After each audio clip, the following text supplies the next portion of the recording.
I just started watching Twin Peaks. Well, I finished season 2. And this is going to be a review of the first 2 seasons, way back from 1990 when? 1990. Oh, straight up, 1990, period. And then season 2 was in 1991. And if you're worried about spoilers for Twin Peaks, if you're like, I've heard about Twin Peaks, but I don't know, I don't want to be spoiled, but I don't know if I want to watch it either. I'm going to do spoilers after I talk about non-spoilers. So I'm going to do non-spoilers, then spoilers. I don't know when the spoilers are going to be. I don't want to say the spoilers are going to be at the end, because there is a lot to unpack later. But I will say, before I do spoilers, I'll say, here comes the spoilers. So keep that in mind. But let me get to why I started watching Twin Peaks, because it seems a little out of nowhere for me.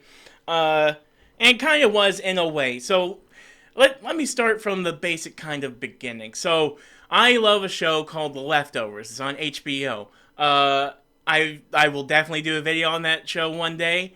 I'm not going to say anything else about it, because I do know people who've heard me talk endlessly about it, and I don't want to put them off watching the video in the future. But the point is, I love that show, The Leftovers. I've heard season 2 of The Leftovers compared to to Twin Peaks. Like, when I watched season 2 of Leftovers, when it was coming out, all the analysis or discussion videos I would watch after watching an episode, they'd be like, "Man, this has such Twin Peaks vibes." I heard that, and that had me interested, but I never jumped in, because I also heard it was David Lynch. I gotta admit, I did not, and I am a movie fan. I love movies. I've been unpacking and learning more and more every day. I didn't know, all I knew about David Lynch was that he was weird. I knew that David Lynch was weird, and I thought he was British, because he has a British-looking face to me. His face looks British to me. But turns out he's not British. He's, in fact, very American. And he is, yes, very weird. But when I started, so I went to the library. Okay, I watched Dune 2, the Denis Villeneuve Dune 2. I want to do a big discussion on Dune one day, too. And I know I missed it. I should have done the review when it was relevant. We're going to have to wait now. But after watching Dune 2, I went to the library, and I was trying to find David Lynch's Dune. I had no interest in watching Twin Peaks. I was just like, I want to see his Dune. I want to see what it compares to, how it compares to what I just seen in Dunes Part 1 and 2, which I watched both of them in close succession for the first time very recently. The library did not have David Lynch's Dune, but they did have Twin Peaks. And so I went ahead and I was like, you know what? I'll crack it open. So I got seasons 1 and 2 of Twin Peaks, and I gotta say, I am very surprised about what the show turned out to be. Because here's the thing. I know of only 2 things of Twin Peaks.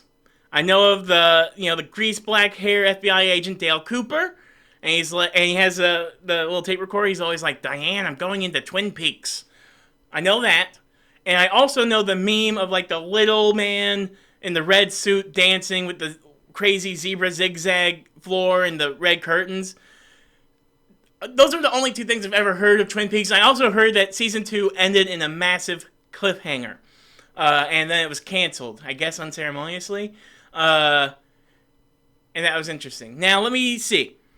I'm trying to see how I want to start this. So, the basic plot of Twin Peaks is the show follows FBI agent Dale Cooper as he sort of has to investigate this town, Twin Peaks, over the murder of very popular girl Laura Palmer. She's I guess she's, according to Wikipedia, it says she was the homecoming queen, and Laura Palmer, in the first episode, and this is not really a spoiler, I'm literally, this is just the pilot episode, which is it's a feature length, by the way. The first episode is a movie.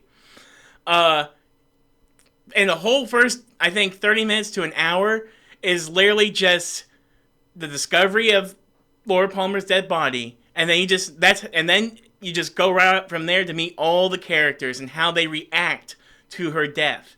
And I think it's really clever how they did that. So they go by character, and you sort of catch each character in a different sort of situation as they learn about the death of Laura Palmer. And everybody's reaction is different based on their relationship to her. And from that, you get a lot of questions just from like the dynamics alone. Like, well, okay, so I see that she's crying really hard about Laura, and he is looking at her, and he's not crying, but he's looking at her really hard, and she's just devastated about about Laura's death. And you're just sort of like trying to piece together like what are these people's relationship to her, and like what was she up to? And that's something I really, really liked about this also, because like sometimes you watch shows about like right off the top of my head, I'm thinking like 13 Reasons Why, which might be a hard one, but with 13 Reasons Why, Hannah Baker, I think was her name, when she dies in that, and then she has the tapes of like, and this is why I died because of you, basically, right? Besides her act of doing that, like making those tapes and sort of, pointing at each of those people, besides that, I don't think she in the show is seen as controversial, really. Like, not her herself. In Twin Peaks, Laura Palmer is controversial. There are some people who think of her as, like, an innocent goody two-shoes type girl. There are some people that are like, look, I know she seemed like goody two-shoes, but she did, like, drugs, and she liked to, like, go around with a bunch of boys all the time. And I really liked the sort of different dynamics of, but also, she was in high school. So you're looking at it from all these perspectives of all these high school kids, and then you're looking at it from the perspectives of these adults, the FBI agents and the cops and the parents of Laura Palmer, and just the townsfolk, and they're just like, look, it doesn't matter what she was up to. She was stinking young, and she didn't deserve to die in such a horrific manner. And that's a good point to bring up the horror and the darkness of this show. This show, especially season 1, I think season 1 was way darker than season 2. Season 1 just like has like such dark implications, and it's mainly because of what you don't know instead of what you do know. And because of what you don't know, it leaves you to build darker scenarios than they might actually be based on what the mysteries this show is setting up. And that's all I can say about that without spoilers. Now, okay, so that was the first episode. That's how you sort of open up. That's how you meet everybody in the town, is how they react to the death of Laura Palmer. Then, cut to Dale Cooper drives into town. Recorder, all right, Diane, I'm heading into the town of Twin Peaks, investigating the death of Laura Palmer. And then you're off to the races. He slowly learns the town of Twin Peaks. He meets the sheriff. They kind of hit it off really quickly, him and the sheriff. They were like best friends. He goes to the diner. He's like, man, this coffee. I love this coffee. Oh, this is the best pie in town, or this best pie in the world. Dude falls in love with the town as he's, and that's what's so interesting also. So as he's falling in love with the town more and more, even though he is uncovering like the dark underbelly that this town is, harboring. Or harbinging? I think that's the word. Harbinging? I'm gonna look that up really, really quickly. Harbinging. Oh, harbinger? Person or thing that announces or signals. Shut up. The approach of another. Yeah, sure. Yeah, exactly. Forefront of something. Yes. All right. Yeah. So yeah. And I think that's a cool dynamic of, like, literally he is uncovering dark things. Even if you just look at, even when you do sort of learn how it played out in some ways later on, if you do, that's to say, the implications, especially in season 1, which is only 8 episodes, which I really appreciated, it's, like I said, you just build conclusions that could be like way darker and grosser than you might have thought they would be. And not to say that they aren't gross or dark or nefarious when you do start to learn a little bit more about what happened, but it is still kind of just like, oh my god. And something that I found extra crazy was this show was on ABC. No wonder it was canceled. I think season 2 did ease up a little bit on some of the dark horror and just, vile nature of it. Even though they do have their big bad sort of planned out for season 2. I will also say now, season 1, I liked season 1 more than season 2. Season 2 is not bad by any means. Especially towards, like, those last few episodes are pretty banger. But season 2, and also keep in mind, like I said, I was moving. I was in the process of moving. So I finished season 1, haven't started moving yet. Season 2, smack dab in the middle, I had to start moving. And so my viewing of season 2 was a little more scattered. So that didn't help. But the fact that it's also 22 episodes probably also doesn't help. Okay, couple more things. The show is really about the dynamics. I love how this is explained in the Wikipedia here. The show's narrative draws on elements of detective fiction, but its uncanny tone, supernatural elements, and campy, melodramatic portrayal of eccentric characters also draws from American soap opera and horror tropes. Yes, and heck yeah. So, yeah. So, you get a lot of, like, smooth jazz. That's sort of, like, and noir-ish. But not quite noir. It's very much not a noir. But, like, it's definitely trying to invoke that tone with the jazz and the sort of, like, you know, like, soft lighting, smoke, you know, sometimes, you know, voluptuous, like, red dresses. I love how, like, this show has such sexual tension, and it's so, what's the word? It's just sensual. It's so sensual. I think there's a lot of, like, back in the day, or no, right now, we are, like, there's a huge, like, discourse about, like, sex scenes in movies. And I think the discourse should be taken away from that. I'm not really so much worried about sex scenes in movies and TV shows. I am more worried about the loss of, like, tension and the chemistry and the romance and the, you know, the dramatic, like, I don't even know. Like, I don't need to see teenagers doing euphorias and doing the drugs and, like, literally doing, like, adult film acts on screen. I don't need that. What I want is, like, it's, like I said, just a moment ago I was talking about how dark this show was and how crazy that was for ABC. One thing I do think they did pretty great was being able to portray, like I said, like, the sexual tension, the chemistry, the general horniness, for lack of a better word, of all of it. Of all the characters, like, everybody is, like, there's so intricate, and, like, this person's cheating on her with him, and he's doing this with them, and this and that, and blah, blah, blah, all this stuff. Like, I just love all the drama. I don't want to just say drama. This says soap opera-y, and I do get that, too, because there was, like, times like, this person died, no, they didn't, they were in disguise, or you know, just some crazy junk. But, I do think what it being on ABC shows is that you can do a lot in cultivating that feeling, that sensual feeling. You can cultivate that easily. Well, maybe not easily, but you do it on a sort of PG-13 level. Make it still feel really good, but also not be gratuitous. You know what I mean? And we need more of that. We need more of, like, tension in these things. Like, give people, like if a kid was watching, which I don't know if a kid should watch this, but if a teenager was watching this, I want them to be like, wow, this is making me feel a sort of way, but I don't necessarily exactly know what it is, but I like it. Like, I don't know. I feel like we're missing a little bit of that, just sort of like that energy. We're missing it. We're missing it in a lot of movies and TV shows these days. I appreciate it. Okay, now spoilers. Now this is spoilers. Starting into the spoilers now. Okay. This is more... Alright, so season 1, I think, was a pretty good season. Probably perfect. Probably a perfect season in that, you know, you got your characters, and it is a lot of characters. There's an episode in season 2 when there's, like, a pageant for, like, Miss Twin Peaks or whatever.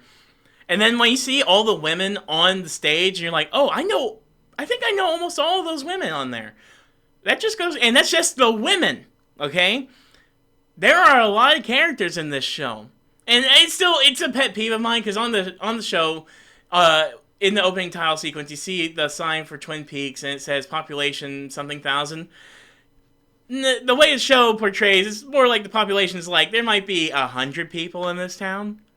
Like, that's my one pet peeve. It says there's thousands of people. You see the same 20 people all the time. But it's not to say that's not complicated, because that's a lot of characters for a TV show that you're expecting people to keep up with. And this is before Game of Thrones. And uh, they do a similar thing as to Game of Thrones, is they just throw you in it. And I noticed in the first episode, they make sure to have every character call every other character by their first name often. So they're like, remember these names, because you're going to hear them a lot, and there's a lot of characters. So, yeah. Characters I like the most. I like Alright, Cooper. So, what I didn't expect about Cooper was how goofy he was. I didn't expect Dale Cooper to be a goof. I thought he was going to be, I don't know, just like, anytime you see any show where an FBI guy comes in and creeps in on the cops, town, they're usually just gotta stick up their butt. And they do have a character who is like that, but even then, that character, they slowly make him into a really cool guy. I love, I forget his name, and I'm not gonna try to look it up because that'll take too much time. But, what I liked about, Dale Cooper's FBI friend was, he's sort of like, he comes in, and he's stick up his butt, he's sarcastic, he treats, Andy he's a little dumb, but he tries to learn. He likes to make fun of Andy, the dumb cop, and he uses, a lot of smart alecky, oh, did you figure that out all by yourself? Or, where's this food bowl? Just condescending, so mean. But slowly over time, the people of Twin Peaks grow onto him, and then he, there's a part early in where the Sheriff Harry punches Dale Cooper's FBI friend in the face. And then later on, Harry sort of is like, hey, you want me to hit you again? I'll hit you again. And that FBI agent's like, now you listen here. I go by the mantras of Gandhi and King, and I am nonviolent, and I love you, Sheriff Harry, or whatever. And I loved that part, because I was like, wow, interesting. The uptight FBI guy is a pacifist, and not only is he a pacifist, but he doesn't want to stinking, he literally was like, I love you, Harry. He made himself say, I love you to someone who literally punched him in the face. To someone he did not like at that time. But they slowly become friends. They all become friends. I like it. Yes. What else? Oh, so, if someone told me Heather Graham was in this show, I would watch this show 1,000 years sooner. Because Heather Graham is literally probably my peak Hollywood, what's the word? Crush. Yeah. My peak Hollywood crush is Heather Graham. And, yeah. Pretty sure. It's Heather Graham, Regina King, and, dang it, what's her name? She played stinking Amanda Waller in Suicide Squad. Viola Davis. Oh my god, yeah. Okay, yeah. Those three are three of my biggest Hollywood crushes. For different reasons. But Heather Graham, what I really like about her, and she's put to a similar use in this. In the 90s, I think Heather Graham sort of acted as not only is she yes, she's very beautiful, but she's also at that time, I feel like she was more seen as I don't know if I want to say the regular girl, but a normal woman person. Even though she is drastic, I think at that time, just oh, she's the quaint one, the one who's smart and knows how to, fight for herself sometimes, but also, can do a little jazz dance. I'm thinking of Swingers, that movie Swingers, where Heather Graham is also in it. Just in the 90s, anytime there was a girl that, you're like, man, I wish this guy could catch a break. I wish this guy could meet somebody. And Heather Graham shows up. You're like, ah, perfect, Heather Graham, of course. I think even in The Hangover, when she is a stripper, she's still she's a mom, and she's a good mom, and she's just, whatever. I loved all that. Love it. Love Heather Graham. Ted Raimi, I don't know if it was a cameo, or if it was at that time, he was trying to find a job, and then he got a small TV gig on Twin Peaks, and then he showed up, or what. But Ted Raimi, that was a fun little snippet for me. There was also, what's his face? What's his face? Billy, not Billy. Dang it. Oh my god. It's gonna kill me. He was the Phantom. He was the Phantom. I'm looking. Not Billy. Zane. Yes, Billy Zane. Yes, Billy Zane. Yes. I was surprised how often literally those two, Billy Zane and Heather Graham, when it said guest starring, I was like, oh wow, okay, I guess they're going to be in this episode, and then they proceeded to be in the rest of the season, which was interesting. But yeah. So one thing I also all right, so let's unpack I guess, all right. It's hard. There's so many things in Season 2. Season 1 is straightforward. Yeah, you still have the Red Room with the little man. Yeah, you have, well, that was pretty much just the craziest thing in Season 1 was the Red Room with the little man. But still, that was peak crazy. Then Season 2, you think the Waller Palmer stuff is wrapped up in the first half. You're like, okay, that's done. And then you get into this this is where I sort of had complications. So the Wyndham Earl stuff and the White Lodge and the Dark Lodge or the Black Lodge. Those things were very confusing to me. And only until it was the last couple episodes when some of it was starting to coalesce. But then, of course, as probably everybody knows, once you sort of get the idea of okay, so maybe there's a space between spaces or something like that. Once that concept slowly becomes real in your brain and you're starting to get that, then they throw you 1,000 other things that are insane to unravel and unpack, and it's oh my god. But I'm not annoyed by those things. I think my main issue with Season 2 is the second half of Season 2 and all the Wyndham Earl stuff. Granted, I do think it's relevant. But I do think, you lose a little bit of Bob after the first half, when he disappears after a certain point. And then, yeah, he comes when Josie dies. Yeah, we're in spoilers, yeah. And that was crazy. But it's kind of just what? I don't understand. I don't quite understand what Wyndham Earl... how does Wyndham Earl know all about this? I guess that's my main concern. What? How does he know all about all this junk, right? I don't know. But now, I want to get into, that whole sequence at the end. I do love the fact that you got to see Dale Cooper enter this space. That alone was crazy to me. So, he's dreaming of this place all the time. He sees the stupid giant all the time. He sees that old man, who I guess is also part of this realm. And